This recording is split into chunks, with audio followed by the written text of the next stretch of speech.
How's it going, my whole grain bakers? Hope you're having a great day so far. Welcome back to the channel. In today's video, we're making whole grain burger buns. So let's go to the kitchen and get started.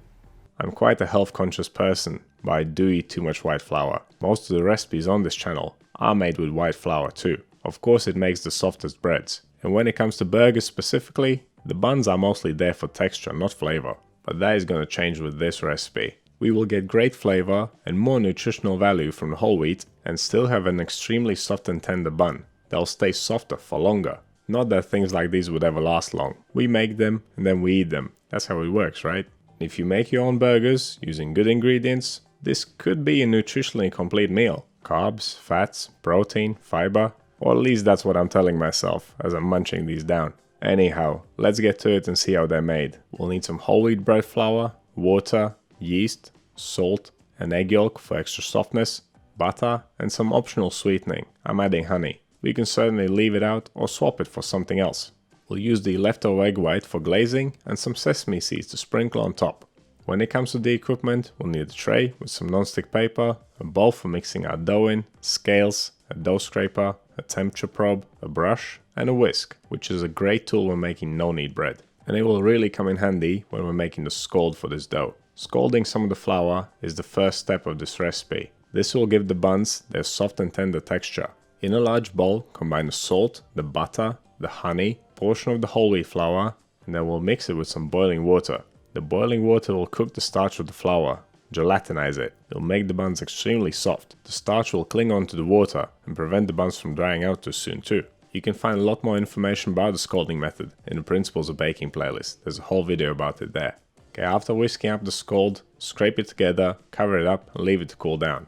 You want it to cool down to around 23 to 24 degrees Celsius, which is 73 to 75 degrees Fahrenheit. My kitchen temperature is almost the same as that. The rest of the water that I'm going to add to the dough will be at room temperature too. We're aiming for a final dough temperature of around 25 degrees Celsius or 77 degrees Fahrenheit. After mixing the dough, it will warm up by a degree or two. I think I'm making this sound more complicated than it needs to be. Basically, you want the average temperature of the ingredients to be slightly lower than the final dough temperature. I will make a full video about no-knead dough temperature control soon. Okay, to continue, add the yeast, the egg yolk and the remaining water.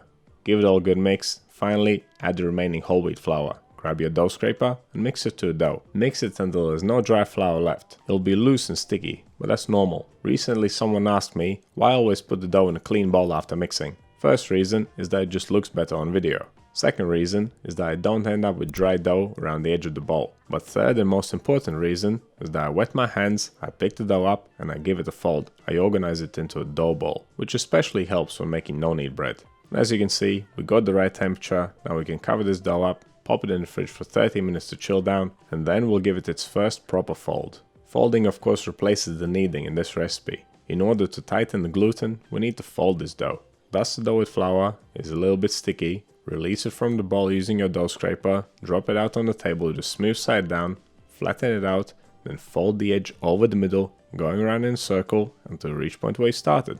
Then flip it smooth side up again, tighten it against the table, and that's your fold done.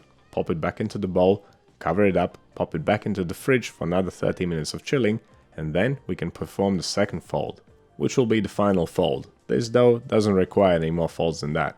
And the second fold is performed exactly the same way as the first fold. After the second fold, this dough will be cold fermented for 24 hours. Cold fermentation will result in great flavor. If you don't want to cold ferment, you can ferment this at room temperature. Bulk fermentation time will take around 2 to 2.5 hours. That's including the resting stages between the folds. And of course, you're not resting it in the fridge, you're resting it at room temperature. Basically, you want the dough to double in size before you continue with the next step. Once bulk fermentation is over, in my case it was cold bulk fermentation, weigh the dough and divide it into 4 equal pieces. If you want to make smaller burgers, divide it into 6. If you want to make some little sliders, divide it into 10.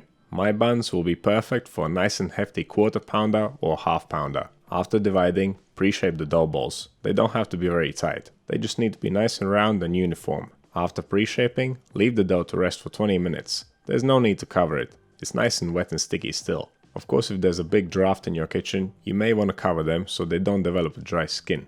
When it comes to final shaping, use a little bit more flour, because this dough is still pretty sticky. It's not just there to stop your hands from sticking to the dough. It's also there for stopping the dough from sticking to the table and then tearing as you lift it up, which could compromise the smooth surface of the bun as it puffs up while it's baking.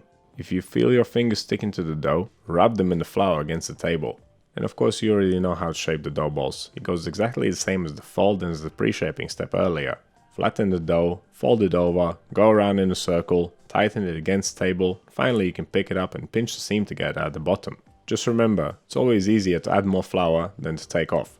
Once you're all done, place them on a non-stick paper lined tray with plenty of space between them and flatten them out slightly. Before you cover them up for the final proof, dust them with some flour so the cling film doesn't stick. The final proofing time will depend on the temperature of your kitchen. My kitchen's pretty warm at around 25 degrees Celsius or 77 degrees Fahrenheit. But even though it's pretty warm, my burger buns still took 2 hours to rise. And you really want these to be pretty big before you bake them. During the final hour of fermentation, preheat the oven, 160 degrees Celsius, 320 degrees Fahrenheit, fan on. If your oven doesn't have a fan, go for 180 degrees Celsius or 355 degrees Fahrenheit. Generally, you want to increase the temperature by about 10% or a little bit more.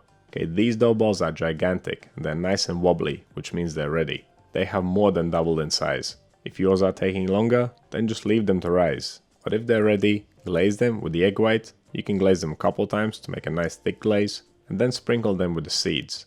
And this is a new method that I've been using lately. To stop half the seeds ending up on the tray, I use a large pastry ring as a stencil. It works really well. I have a whole set of these rings of various sizes, so I'll definitely be using them for other rolls and things too. One more thing I like to do after sprinkling the seeds on is gently patting them down with the palms of my hands. This really makes the seeds stick. Okay, these bad boys are ready for the oven. They will take around 25 minutes to fully bake. If they're baking unevenly, turn the tray around halfway through the bake.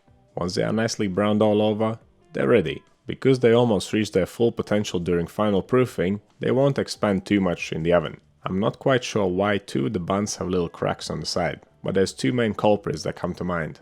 Perhaps I could have proofed them for slightly longer and then they wouldn't burst open, or perhaps it was the pastry ring. Maybe my genius idea is messing up my results. And I guess it could of course be the fact that this dough is very loose too. Or it could be all 3. It doesn't bother me that much, to be fair. I am extremely happy with the results here. In fact, I was so happy I could not even wait for the buns to cool down properly before I made some burgers. So I sliced them open, buttered them up, popped them in a very hot pan for 60 seconds, no more, got them nicely toasted and built my burger. Got some spicy pepper relish, red onion, tomato, a 1/4 pound of beef patty, topped with halloumi cheese and some pickled chilies. This thing was nice and spicy, just how I like it. If you want the recipe for the burger patty, you can find it in my previous burger bun video. It is super quick and simple, and it's cooked in the oven, so you won't need to destroy your whole kitchen just to cook a couple of burgers. But there you have it. That's my 100% whole grain, super soft burger bun recipe. And it does what the title promises. Very light, very soft, full of flavor, and they will stay softer for longer, thanks to the scalding method. But if you're only gonna make 4, then they will definitely not last long before you eat them, trust me. So what do you think this recipe? And what is the softest whole wheat bread that you've ever made before? Let me know down in the comments. You want to see more videos like this one? Click over here. Subscribe to the channel, click right here. That's all I have for you today. Thank you so much for watching. I'll see you in the next one.